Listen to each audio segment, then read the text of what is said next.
Finally, the planets are aligning, with Trump freshly elected, with Gary Gensler, who is rumored to resign at the end of this month, with countless countries talking about Bitcoin strategic reserves.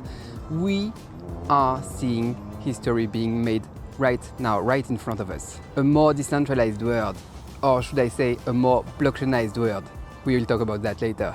A world where finally governments are taking concrete actions to accept and to boost crypto. But this transformation comes with a lot of challenges and questions. So here I am today in Dallas, Texas. I've been invited to the North American Blockchain Summit, where key politicians from the US government and key players in the industry are meeting today. And I'll bring you with me. We'll have a look at what are the latest infos about regulation, mining, strategic reserves, taxes, the problem with decentralization we are having now, and a lot of other topics that will impact each and every one of us, even if you are not an American. I'm not an American myself. And it's starting right now. So let's get inside. Here we go. Thank you. Enjoy.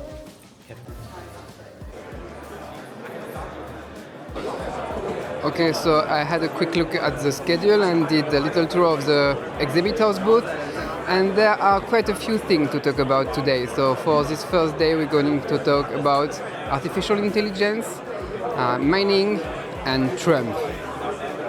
So first, when we speak about AI, the first thing that I found quite disappointing at the Binance Blockchain Week in Dubai is that everything just goes one way. They are using a lot of stuff, deep in projects and stuff like that to promote, to help the development of AI.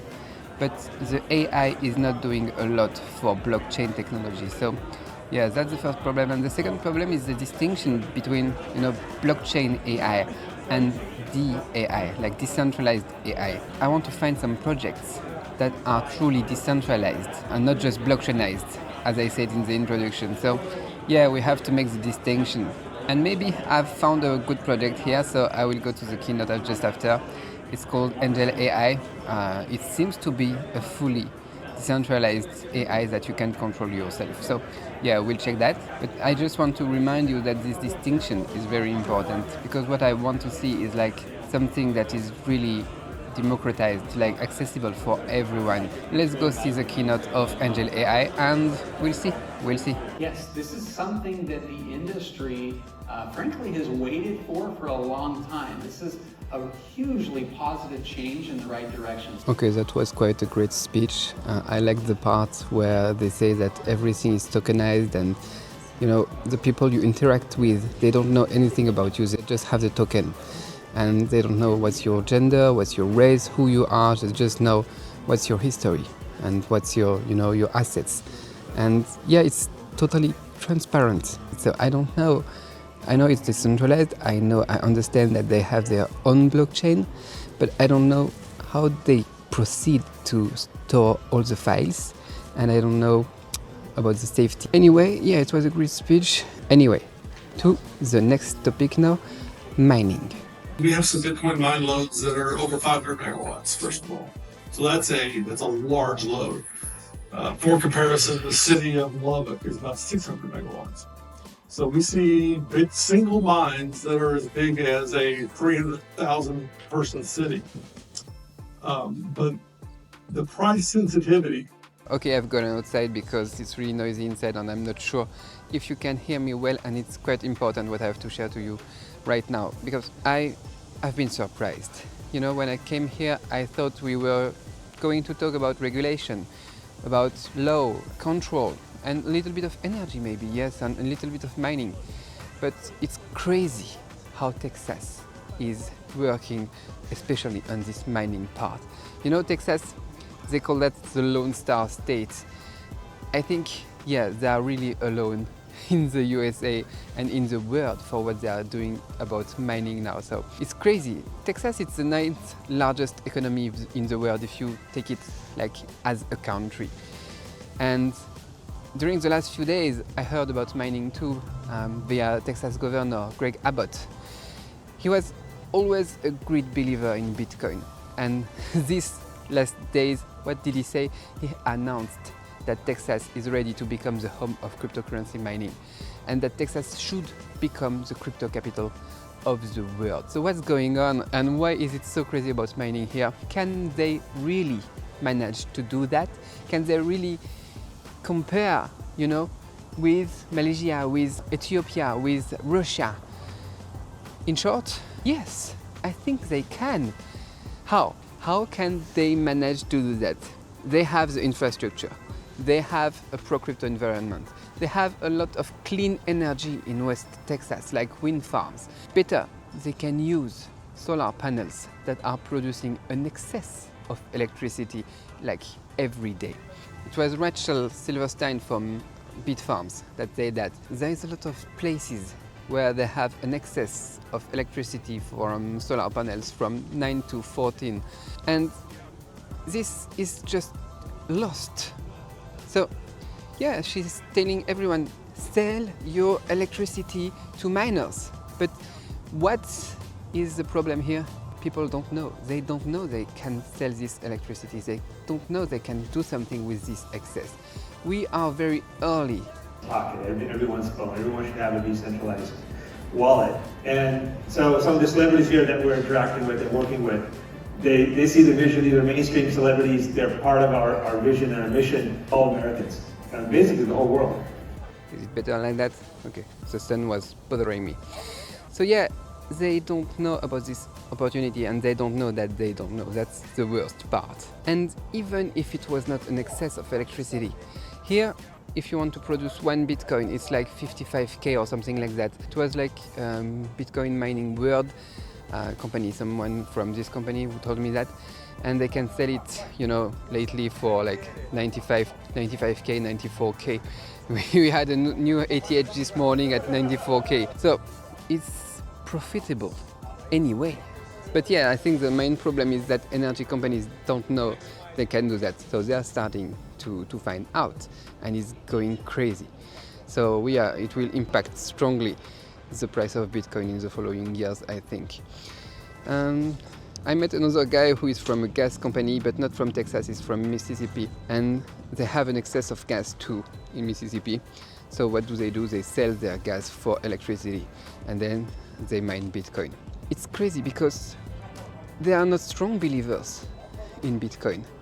They don't believe, they don't believe in decentralization. They don't believe in whatever I talk about mostly, on my channel. They believe in return on investment. There was this guy too, who is a power grid manager. And at first he didn't believe in Bitcoin either. So now he's starting to have some, faith in this technology and in the concept of decentralization and stuff like that. But at first, yeah, it was just for profit. And it's just the beginning.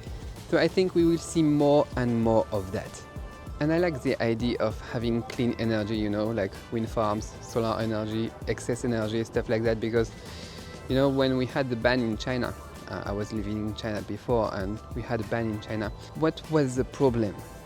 The energy came from coal, and it was really bad for the environment, and Bitcoin had some bad press along the years, because a lot of people were criticizing it just because of this environmental problem.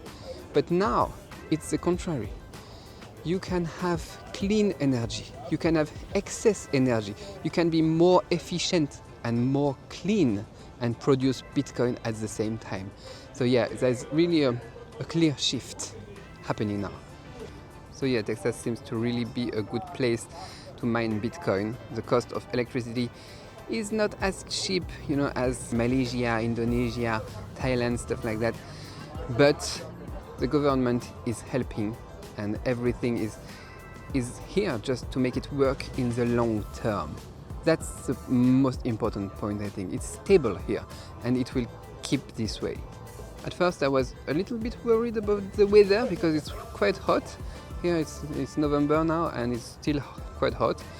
But there are companies that have this problem, this matter in hands too, like what they're called, the ones I saw today, Gigabox? Yeah, Gigabox Hydro. They have systems in place, they have solutions, and they are implementing them right now, that's the point. So yeah, they just have everything. I know Ethiopia can be interesting for most people, or Malaysia, or countries like that, but they are not very stable. Not stable politically speaking, not stable with the electricity infrastructures, like the stability of the voltage and stuff like that. Some people are stealing electricity. Some mining farms are not even legal over there.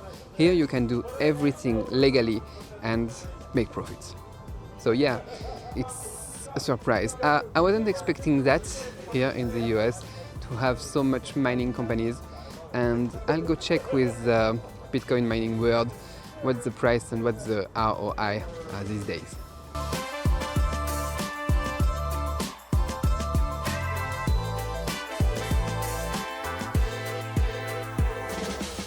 So here I'm at the Bitcoin Mining World booth with John, and I will ask him a few questions. So I will give you the mic. Okay, sounds good. Can you please introduce your company quickly? All right, John Taylor with Bitcoin Mining World. We're an education-based marketing platform. So I had three questions for you. The first one is, what about the ROI? What's the cost of producing one Bitcoin in the US? So right now, the average price is $55,000. And in the US, it's a hard question to answer because the cost of electricity varies greatly throughout the country. In California, it's 3 times as much as it is in Texas.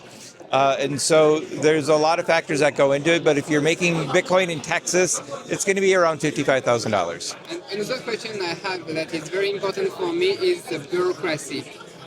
How is it in the US? Because in Western countries, usually bureaucracy is quite heavy. Yeah, so depending on where you are, there's places like New York and California where it's heavily regulated, and if you want to get into the Bitcoin mining business, there's a lot of resistance, there's a lot of regulation and permits that you have that really deters you from getting into it.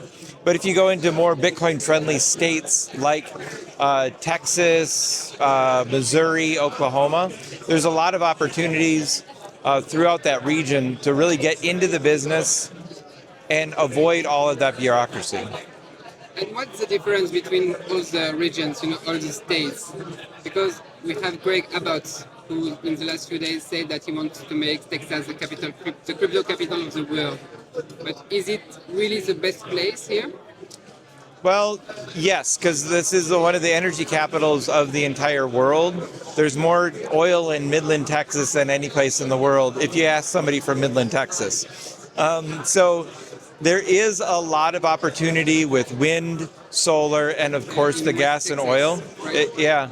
And there's a lot of stranded gas, flare gas. One of our partners, Verde Mining, they just take all of the stranded gas and all the flare gas that's wasted, or they're paying carbon tax on it, converting it into a usable product that can be used in a generator, and then creating the Bitcoin out of it. So I think that there's enough different types of energy in this region to make it the capital of the world. And how do you see the mining segment, the mining market in the next few years?